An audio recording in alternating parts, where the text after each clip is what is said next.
ఈరోజు ఒక మంచి స్వీట్ ఐటెం చూద్దాము. సేమియా పాయసము. దీంట్లో ఏం స్పెషల్ ఉంది అని అనుకుంటున్నారా? డైట్ చేసే వాళ్ళు కూడా గిల్ట్ ఫ్రీగా తినచ్చండి. అంత బాగుంటుంది అండ్ అంత హెల్దీ కూడా. కొత్తగా చూసేవాళ్ళు మన ఛానల్ని సబ్స్క్రైబ్ చేసుకోవడం మర్చిపోవద్దు. నేను రైస్ సేమియాని యూస్ చేస్తున్నాను. మనకి సూపర్ మార్కెట్లో దొరుకుతుందండి. అండ్ అలాగే షుగర్కి బదులుగా కోకోనట్ షుగర్ని యూస్ చేశాను. చూసారు కదా, ముందు పాలల్లో సేమియాని వేసేసి ఒక 10 మినిట్స్ పాటు బాయిల్ చేసుకోవాలి, ఉడికిపోతుంది. ఇవి మనకి సూపర్ మార్కెట్లో దొరుకుతుందండి సేమియా. దీంతో మనము నూడిల్స్ కూడా చేసుకోవచ్చు ఇంట్లోనే.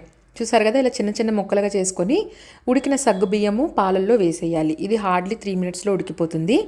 దీంట్లో నేను సరిపడా కోకోనట్ షుగర్ని వేసేసి ఇది కాస్త కరిగిపోయిన తర్వాత దీంట్లో నేను డ్రై ఫ్రూట్స్ని కూడా వేస్తాను. దానికంటే ముందు ఇది కాస్త చిక్కగా అవ్వటానికి 1 స్పూన్ రైస్ ఫ్లోర్ని వాటర్లో కలిపేసి అది కూడా దీంట్లో వేసేస్తున్నా. ఇదిగోండి, డ్రై ఫ్రూట్స్ని కూడా వేసేసి ఒక 2 మినిట్స్ పాటు ఉడికించుకుంటే సరిపోతుంది. చాలా బాగుంటుంది, ట్రై చేయండి.